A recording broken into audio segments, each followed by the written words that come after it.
Halo, selamat pagi. Senang sekali saya Nizar bisa menjumpai Anda di program Ngopi Ngobrol Pagi dari Radio Mako Suara Cita, Dinas Komunikasi dan Informatika Kota Malang. Sobat Mako, di bulan November ini diperingati sebagai Bulan Diabetes Internasional. Kita nanti akan bahas lebih dalam mengenai bagaimana cara mencegah diabetes dan hidup lebih sehat agar kita terhindar dari yang namanya diabetes. Untuk itu saya nggak sendiri, di samping saya sudah ada Dr. Laksmi Sasyarini, dokter spesialis penyakit dalam, konsultan endokrin metabolik diabetes. Selamat pagi dokter. Selamat pagi. Gimana kabar dokter Laksmi? Alhamdulillah sehat. Sehat ya dokter ya? Sehat. Baik. Dokter, ini bertepatan November ini kan diperingati bulan diabetes internasional gitu ya. Nah, kalau ngomongin soal pandemi COVID-19 ini, seringkali kita mendengar kalau diabetes ini adalah salah satu faktor risiko infeksi. Betul. Ngomongin soal diabetes mellitus sendiri dok, ini sebenarnya apa dan bagaimana? Oke. Jadi diabetes mellitus atau kalau orang awam biasanya kita sebutnya penyakit gula atau kencing manis. Itu adalah suatu penyakit metabolik yang terjadi karena organ pankreas di dalam tubuh kita itu kurang menghasilkan insulin atau malah tidak dihasilkan insulin sama sekali. Atau kalau misalnya insulinnya masih ada, dia tidak bisa bekerja secara optimal. Nah, karena insulinnya kurang, akibatnya kadar gula darah akan meningkat.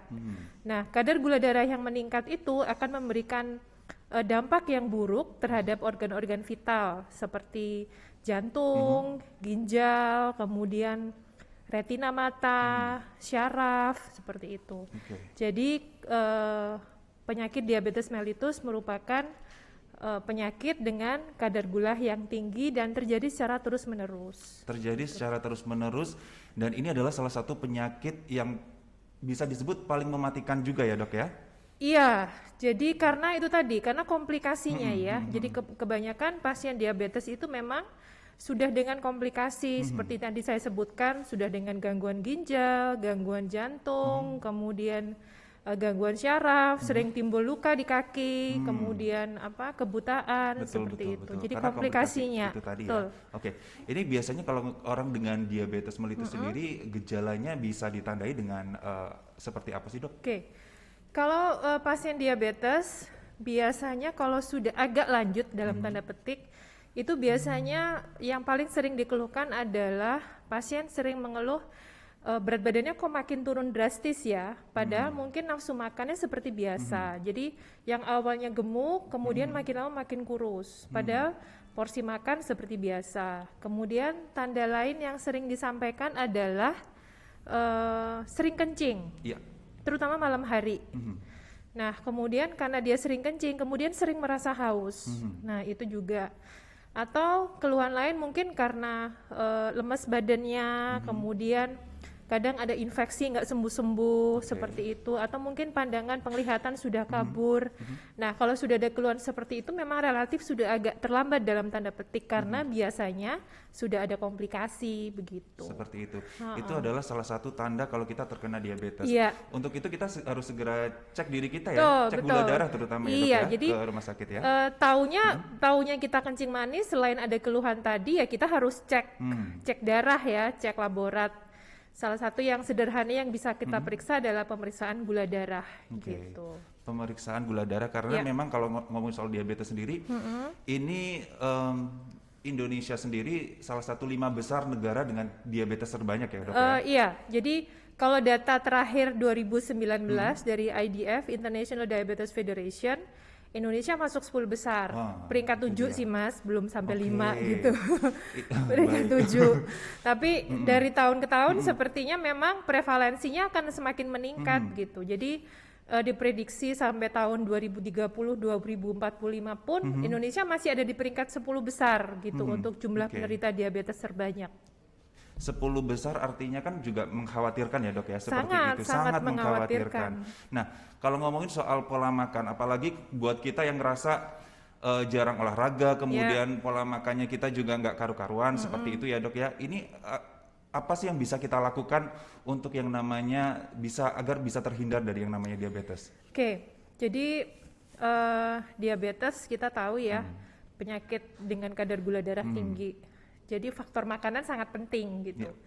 Dan faktor makanan yang sangat berpengaruh terhadap kadar gula darah itu adalah karbohidrat.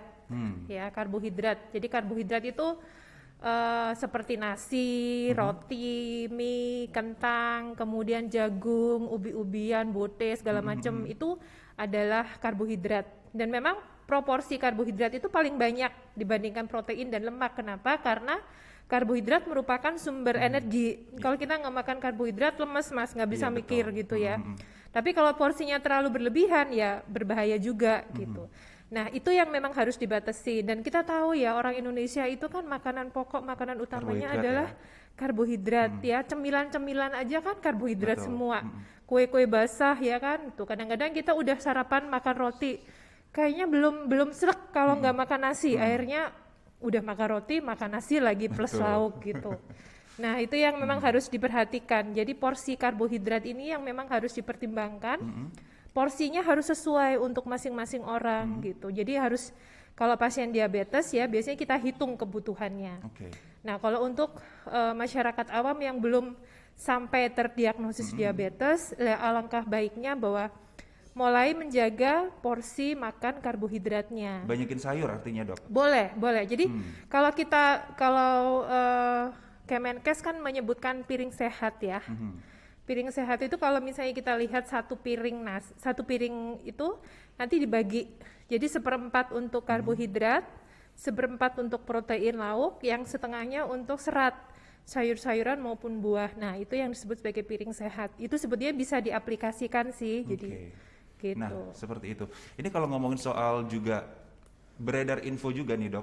Biasanya orang bilang kalau diabetes itu adalah faktor keturunan. Iya, betul. Nah, ini sebenarnya yang rentan terhadap penyakit diabetes itu adalah mereka-mereka dengan faktor keturunan atau mereka-mereka dengan gaya pola makan yang kurang sehat itu tadi dok? Jadi sebetulnya kombinasi ya mas. Jadi kalau misalnya orang tua saya kencing manis, berarti saya punya faktor resiko tinggi untuk sakit diabetes gitu. Oleh karena itu, karena saya tahu saya punya faktor resiko, maka saya harus menjaga pola hidup. Porsi makan karbohidratnya harus dibatasin. Saya harus aktif, jangan sampai kelebihan berat badan. Jadi seperti itu. Jadi memang kalau sudah punya faktor resiko genetik, ya terutama dengan orang tua dengan diabetes, maka ya anak-anaknya harus benar-benar dijaga. Jangan sampai pola hidupnya tidak sehat gitu. Seperti itu. Karena juga kalau kita merasa saya nggak merasa apa-apa, seperti itu tahu-tahu nanti ternyata kita benar. Jadi seringkali udah terlambat. Nah itu dia. Untuk itu kita memang perlu ya dok ya, kalau kita merasa sehat-sehat untuk cek gula darah, perhatikan pola makan dan jangan lupa olahraga itu tadi ya. Karena makin kesini tuh penderitanya makin muda usianya. Betul. Saya pernah lihat juga ini ada mereka masih remaja dok. Ini belum usia 17 padahal. Itu ternyata sudah terkena diabetes dan itu memang ada ya? Ada cukup banyak. Sekarang usia 20-an juga udah banyak yang kena diabetes. Dan biasanya memang ada faktor genetik orang tua, ditambah juga pada saat sehari-hari pola hidupnya tidak sehat, makannya tidak teratur, mungkin sering makan fast food, tinggi karbohidrat, kurang gerak ya, apalagi anak sekarang kan aktivitasnya kan mungkin lebih banyak di depan komputer, main gadget, main game gitu, aktivitas di luarnya mungkin kurang ya, mungkin kurang istirahat juga, begitu merokok. Jadi banyak sekali faktor ya dari gaya hidup sampai juga itu tadi keturunan. Ngomongin soal ini olahraga, ini yang disarankan untuk mereka-mereka yang orang dengan diabetes itu olahraganya yang seperti apa sih dok yang disarankan? Jadi sebetulnya begini mas, kalau misalnya pasien diabetes itu memang dianjurkan untuk aktif, jadi harus bergerak gitu, nggak boleh banyak diemnya. Tapi memang tergantung dari apakah dia ada komplikasi yang mungkin menghambat aktivitas ya. Tapi sepanjang dia masih boleh beraktivitas, sebaiknya memang dia harus bergerak aktif. Jadi ototnya harus digerakkan gitu. Kenapa? Karena otot ini yang paling banyak memanfaatkan gula sebagai energi gitu. Nah, sarannya bagaimana? Sebetulnya yang sederhana aja. Kalau misalnya kita lihat ada yang namanya piramida untuk aktivitas fisik. Yang paling bawah itu, yang paling proporsi paling besar sebetulnya aktivitas yang kita lakukan sehari-hari. Banyak bergerak, banyak jalan, mungkin cuci mobil, naik turun tangga, mengerjakan aktivitas rumah tangga itu sebetulnya hal sederhana yang bisa kita lakukan setiap saat kan. Nah kemudian naik sedikit lagi yang intensitasnya mungkin agak lebih ditingkatkan, misalnya kita olahraga gitu ya. Kalau misalnya olahraga untuk pasien diabetes yang dianjurkan yang intensitas sedang, itu minimal 150 menit dalam seminggu. Jadi aktivitas sedang itu misalnya kita jogging, jalan agak cepat gitu ya, tapi masih misalnya kalau kita jogging masih bisa ngomong dengan enak gitu. Jadi aktivitasnya intensitasnya nggak terlalu berat sekali ya. Nah itu targetnya 150 menit dalam 1 minggu dan tidak perlu setiap hari. Jadi ada jeda waktu untuk istirahat. Jadi mungkin seminggu 3 kali atau mungkin seminggu 5 kali, tapi targetnya adalah 150 menit dalam seminggu. Seperti itu. Yang penting gerak aja ya, Yang penting bergerak deh, pokoknya bergerak. Apalagi kalau kita habis makan ya, tidur. Kenyang kan? Gandengannya mesti ngantuk Mas gitu. Nah itu kalau bisa 30 menit habis makan jangan duduk, jangan nyandar, tapi mungkin bergerak ya, jalan-jalan aja di sekitar rumah atau mungkin di sekitar tempat kerja gitu, yang sederhana yang aja. Sederhana. Itu biasanya kalau kita habis makan siang sih gitu ya dok ya. Betul. Seringnya rata-rata kayak udah ngantuk gitu ya. Nah, tapi ngomongin soal pencegahannya dok. Ini apalagi orang dengan keturunan diabetes, ini pencegahannya seperti apa? Dan apakah memang bisa disembuhkan seperti itu kalau memang orang tuanya dulunya pernah kena diabetes dan menurun ke anaknya gitu, seperti apa sih dok? Kalau untuk diabetes ini penyakit kronis yang tidak bisa disembuhkan. Jadi seumur hidup dia harus pakai obat. Seumur hidup dia harus menjalankan pola hidup yang sehat. Pola makan dia harus diatur, aktivitas fisik harus ditingkatkan gitu ya. Jadi tidak bisa disembuhkan. Pengobatan ya seumur hidup gitu. Kadang-kadang sering menjadi pertanyaan, dok kalau gula darah saya udah turun, boleh nggak obatnya saya stop? Nah nanti kalau obatnya di stop, gulanya naik lagi bu, saya bilang gitu. Karena yang membantu gula darah ibu turun itu adalah dengan obat plus dengan mengatur pola makan dan aktivitas fisik. Nah kemudian kalau memang sudah ada riwayat genetik atau keturunan, ya mau tidak mau memang harus dikendalikan tadi Mas. Ya, jadi pola hidup terutama nomor 1 adalah perilaku hidup sehat. Itu yang harus diperhatikan. Jadi sebetulnya meskipun saya punya genetik diabetes, orang tua saya diabetes, tapi kalau saya menjalankan perilaku hidup yang sehat, bisa tidak terkena diabetes gitu. Jadi tergantung masing-masing orang juga gitu. Jadi jangan sampai terus kegemukan ya, kemudian makan sembarangan, aktivitasnya kurang, kemudian istirahatnya juga kurang, merokok. Nah, itu yang harus dihindarkan karena sebetulnya diabetes bisa dicegah kok. Bisa gitu. dicegah ya. Bisa dicegah. Itu tadi. Tapi itu tadi ya dok ya, kalau ya, sudah terkena prinsipnya bisa itu tadi. Sembuhkan itu tadi ya. Iya. Nah tadi dokter bilang kalau misalnya orang dengan berat badan lebih atau obesitas ini menempatkan seseorang itu juga paling rentan juga ya dok ya, orang dengan diabetes. Seperti itu ya dok ya kenyataannya. Iya memang benar. Jadi obesitas itu merupakan atau kelebihan berat badan itu sebetulnya sederhana, kita bisa ukur. Caranya tinggal menghitung indeks massa tubuh. Jadi berat badan dalam kilogram dibagi tinggi badan dalam meter kuadrat, tinggal dihitung aja. Kalau indeks massa tubuhnya lebih dari 23 kg per meter square, berarti sudah masuk ke kategori overweight. Kalau sudah di atas sama dengan 25 kg per meter square, berarti sudah masuk obesitas. Nah, itu yang harus diperhatikan, karena memang sebagian besar pasien diabetes itu tipe 2 ya Mas, itu memang dengan obesitas gitu. Jadi nggak usah menunggu tua, kalau dia udah ada obesitas, nah itu udah masuk faktor resiko gitu. Kemudian yang sering kali juga harus diperhatikan adalah ibu-ibu hamil, ya. Kemudian pada saat dia hamil, kemudian dia melahirkan ternyata bayinya besar, beratnya di atas 4 kilo. Nah itu juga bisa jadi ibu hamil itu selama kehamilan dia ada gangguan metabolisme gula gitu, sehingga itu yang disebut sebagai gestasional diabetes. Nah kondisi seperti itu juga harusnya ditangani karena dia juga meningkatkan resiko diabetes untuk ibunya dan juga anaknya, karena anak yang lahir obes itu nanti juga ke depannya dia punya resiko untuk menderita diabetes gitu. Seperti itu. Jadi memang jadi kompleks sekali. Kompleks sekali. Karena juga saya ingat nenek saya dulu waktu, karena mungkin komplikasi ya dok ya, sudah punya diabetes, ini waktu itu sampai kakinya berdarah kayak luka. Gitu loh. Luka ya, betul. Itu sampai mau diamputasi waktu itu. Memang seperti itu ya dok. Seperti itu. Jadi kalau udah parah bisa sampai begitu Mas. Oke. Jadi timbul luka di kaki dan kadang-kadang luka yang sampai cukup luas itu pun pasiennya nggak merasa kesakitan karena udah terkena komplikasi ke syaraf gitu. Dan biasanya seringkali berujung harus diamputasi. Nah, itu dia. Gitu. Jangan sampai kita nunggu diri kita Iya, terkena betul. diabetes. Untuk itu kita harus sering-sering cek gula Boleh, darah. boleh. Ya? Jadi sebaiknya begitu. Jadi Sebaiknya gitu. iya, karena sebetulnya ada tahapan itu pre-diabetes.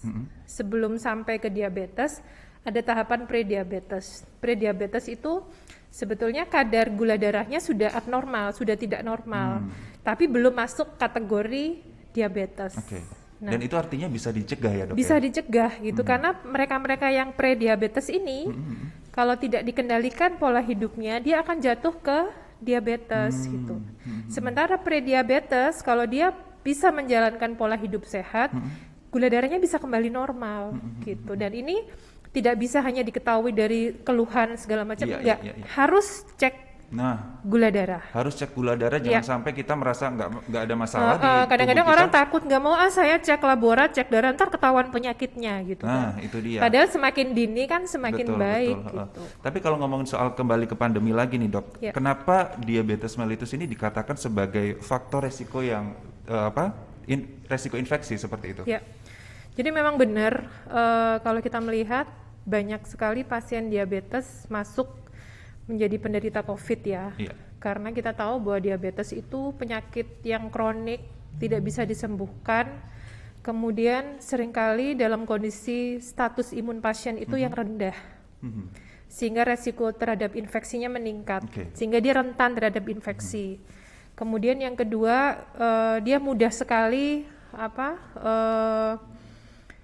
terinfeksi, kemudian mudah sekali kita ingat bahwa diabetes itu jarang berdiri sendiri kan. Diabetes seringkali dia buat temennya hipertensi, kolesterolnya tinggi, atau ada penyakit jantung, kemudian ada penyakit ginjal. Nah, itu yang komplikasi-komplikasi itu yang makin memperparah sehingga seorang pasien diabetes itu sangat beresiko untuk terinfeksi COVID. Nah, Begitu. seperti itu. Nah, ini apa yang harus kita lakukan, Dok? Apalagi mungkin untuk orang-orang yang mereka dengan diabetes agar nggak sampai kena virus COVID ini, apa yang harus dilakukan? Oke. Yang harus kita lakukan adalah nomor satu, yang penting dari yang sederhana aja, kita mengatur pola makan. Ya, jangan sampai makan sembarangan akhirnya gula darahnya tinggi. Karena pasien diabetes yang tidak terkontrol, resiko terinfeksinya akan jauh lebih besar. Ya, jadi nomor satu, bagaimana caranya supaya kendali glukosa darah itu baik? Nomor satu adalah mengatur pola makan. Tadi sudah saya sampaikan karbohidratnya ya. Jadi karbohidrat itu bukan cuma yang manis-manis. Kita makan nasi porsinya kebanyakan pun karbohidrat, gula darah akan naik begitu. Kemudian yang kedua tadi yang sederhana aktivitas fisik. Tetap harus aktif ya, di rumah harus bergerak meskipun dianjurkan untuk kalau tidak perlu banget, nggak perlu keluar rumah, ya tetap sekarang kan banyak aplikasi untuk workout ya di rumah. Mungkin tinggal browsing aja, senam-senam yang ringan atau relaksasi seperti itu kan bisa dikerjakan di rumah. Kemudian yang ketiga adalah obat jangan sampai ditinggalkan. Ya, obat pasien diabetes itu pengobatannya kan bisa dengan obat minum atau dengan suntik insulin. Nah, itu jangan sampai dihentikan. Memang saya paham bahwa dalam kondisi pandemi seperti ini itu kebanyakan pasien masih takut untuk rumah sakit. Gitu kan. Melihat rumah sakit, aduh ini apalagi rumah sakit rujukan COVID gitu ya. Kayaknya udah ngeri gitu mau ke sana. Cuman tetap sebaiknya kalaupun memang tidak berani atau belum punya keberanian untuk ke rumah sakit untuk kontrol, sebaiknya obat tetap harus dikonsumsi ya. Kemudian kalau bisa punya kontak dokter yang merawat setiap harinya mungkin ya, untuk sekedar menyampaikan, dok gula darah saya sekian. Jadi memang saya sangat menganjurkan pasien untuk bisa cek gula darah sendiri di rumah. Jadi untuk mengetahui apakah sudah terkontrol atau belum. Nah kemudian nanti tinggal disampaikan kepada dokter, kondisi saya seperti ini. Kalau memang ada keluhan ya memang mau tidak mau dia harus berobat ke dokter ya. Tapi selama dia tidak ada keluhan, gula darah terkontrol, obat bisa rutin diminum, saya rasa tinggal dilanjutkan. Kemudian yang penting lagi adalah edukasi. Jadi saya tetap menyampaikan kepada pasien untuk protokol kesehatan itu nomor 1 ya. Kalaupun memang harus keluar harus pakai masker, kemudian jaga jarak, sering cuci tangan, ya seperti itu aja sih. Seperti itu, Kemudian ya hal-hal sederhana mungkin apa yang harus dilakukan di rumah, mungkin kalau misalnya ada kondisi dia tidak sehat apa yang harus dilakukan, seperti itu. seperti itu. Iya. Karena juga kalau untuk pengobatannya sendiri itu tadi dokter bilang cukup kompleks ya dok Iya, ya. benar. Jenisnya banyak juga ya dok ya untuk pengobatannya sendiri. Pengobatannya macam-macam Mas. Sebetulnya diabetes kan ada beberapa macam. Ada yang tipe 1, ada yang tipe 2, tipe lain dan gestasional atau pada saat kondisi hamil. Kalau tipe 1 harus pakai insulin suntik, biasanya pada anak-anak, ya, dan dia sangat tergantung dengan insulin. Kalau dia nggak suntik insulin, kondisi gula darah akan tinggi, nah itu akan menimbulkan komplikasi. Nah kemudian yang agak sulit tata laksananya adalah pasien DM tipe 2 yang prevalensinya memang cukup tinggi, 95% itu pasien diabetes adalah DM tipe 2. Nah ini penanganannya kompleks, pilihan obatnya macam-macam. Nah itu yang harus kita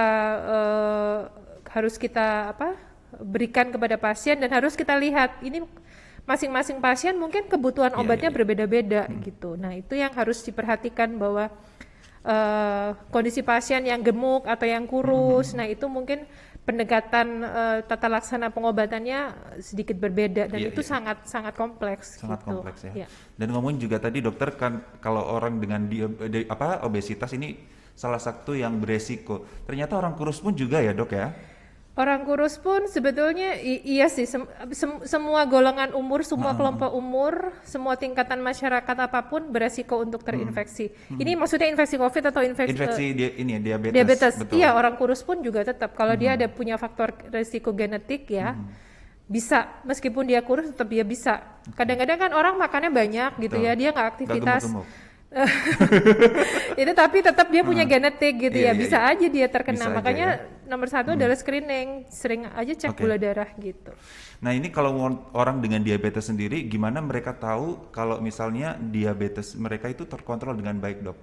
Harus ngapain ini biasanya? Iya, jadi untuk mengetahui apakah kadar gula darah saya sudah terkontrol atau belum, maka ya cek gula darah. Cek gula darah. Berapa kali sih dok biasanya? Biasanya cek gula darah puasa, jadi biasanya puasa itu paling gampang kita lakukan malam itu kan kita tidur ya, nggak ada asupan kalori apapun.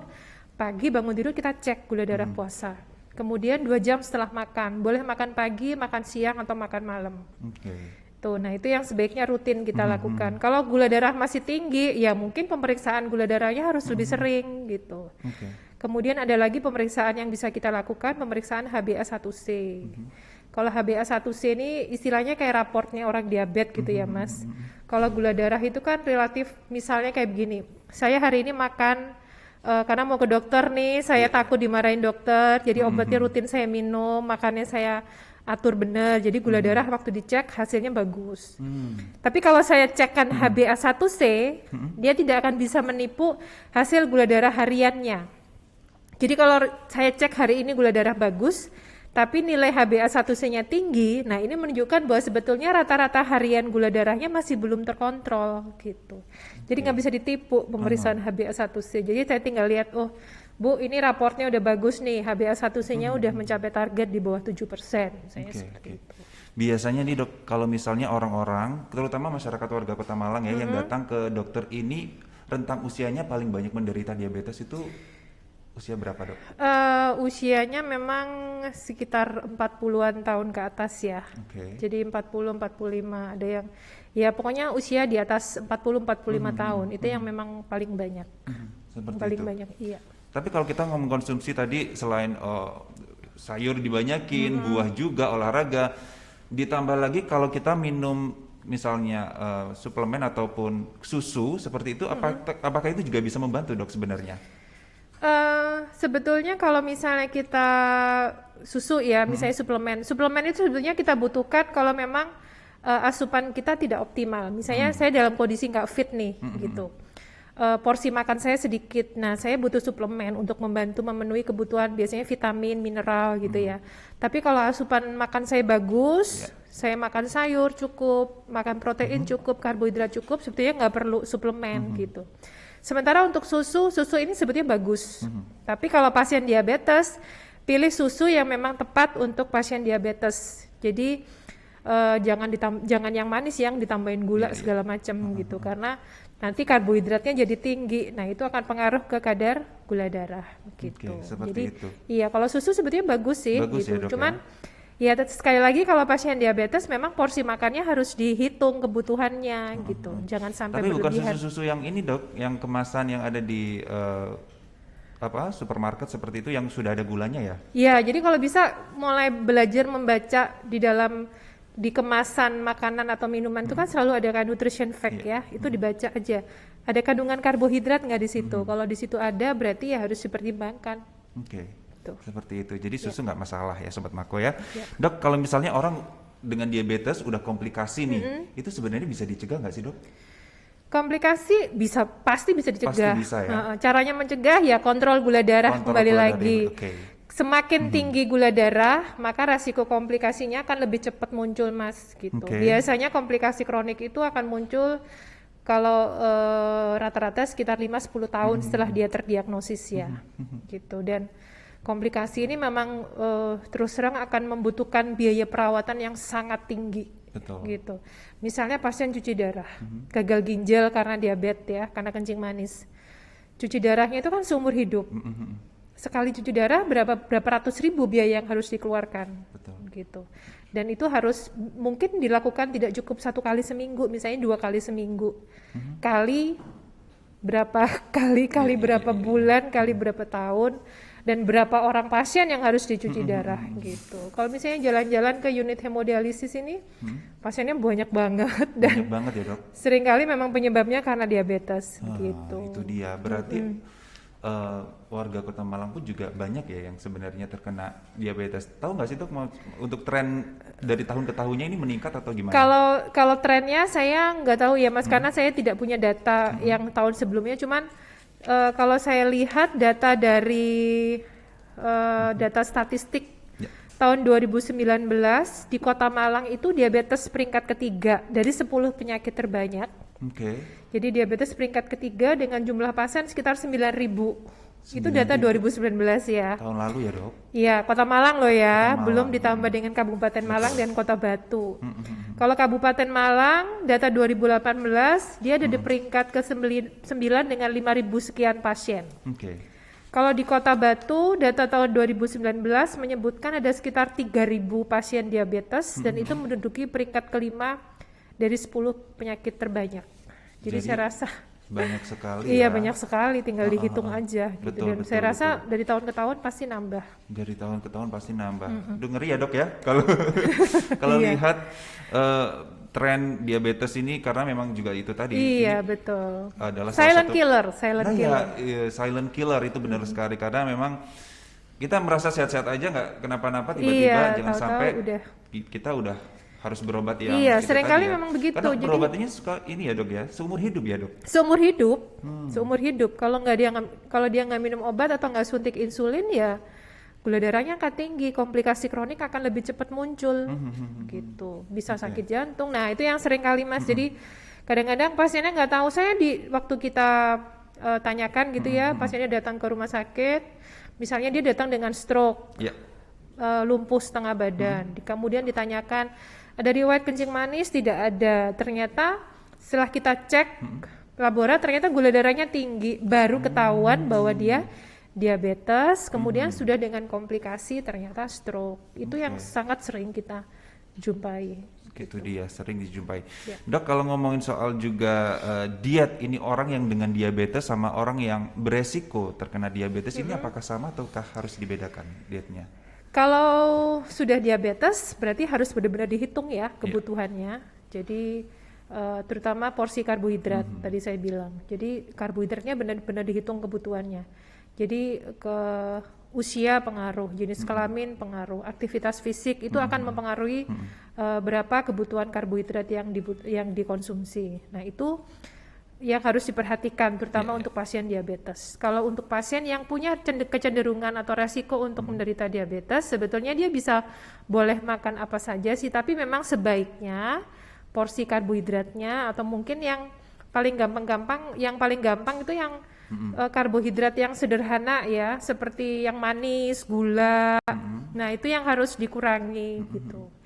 Tapi dia masih boleh, cuman sebaiknya memang sudah dibatasi. Tapi kalau untuk pasien diabetes memang sudah harus dibatasi dan konsumsi karbohidratnya sesuai dengan kebutuhan. Biasanya ahli gizi akan menghitung kebutuhan kalorinya, kebutuhan karbohidratnya sekian gram dalam satu hari gitu. Oke.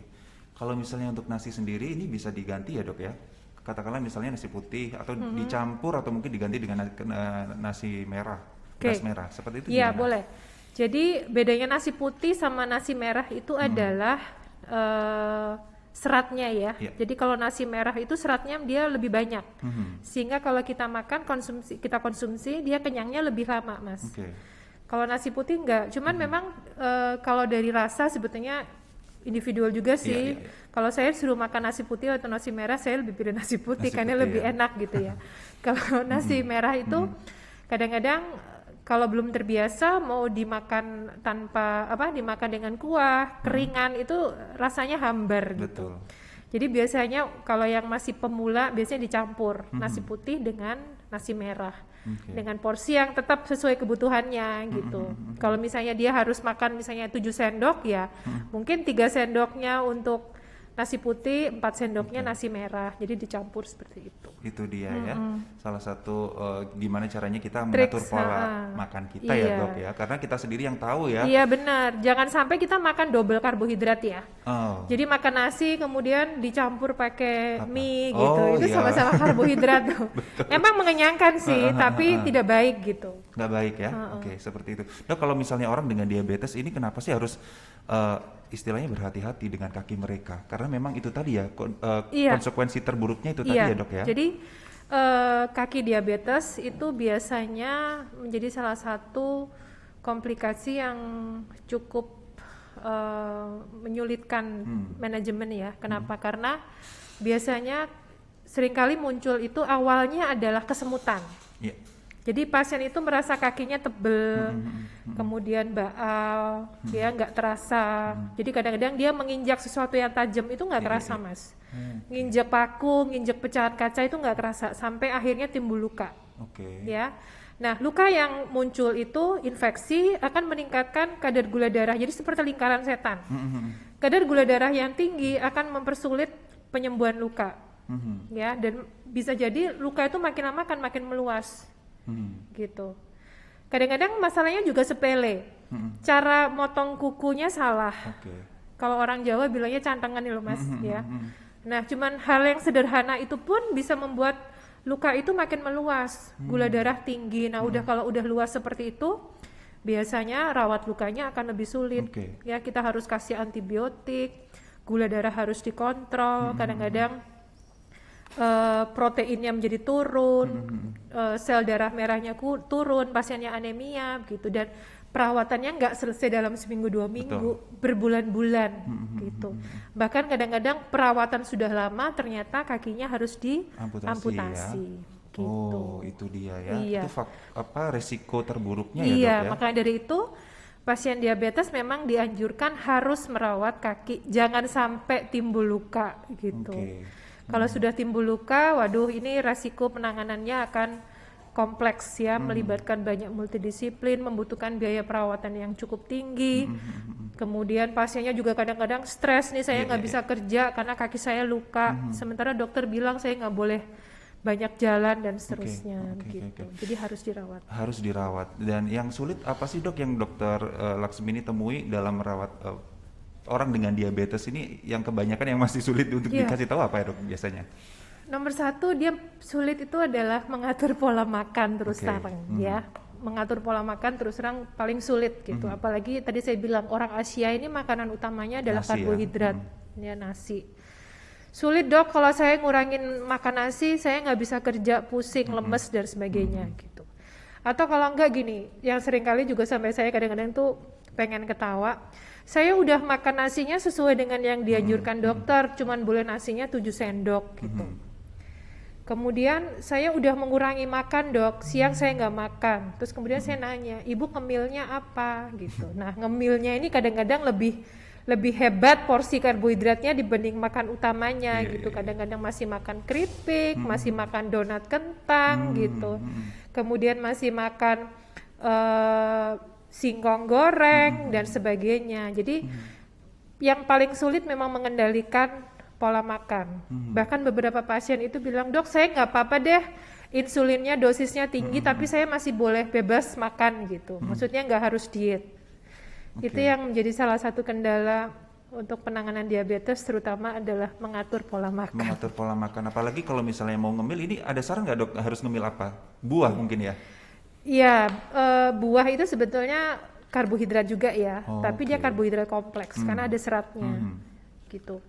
Memang dianjurkan lebih banyak makan buah, serat ya, karena dia pasti kenyangnya lebih lama. Tapi buahnya buah potong ya, jangan di jus. Oh, Buah potong, buah segar. Kalau di jus itu kan biasanya takutnya nanti seratnya udah terbuang, lebih banyak airnya gitu ya. Jadi buah potong, buah segar. Nah, itu yang lebih dianjurkan, tapi porsinya pun tetap harus dipertimbangkan gitu. Nah, hati-hati ini sekarang lagi musim mangga ya, Mas. oh iya benar.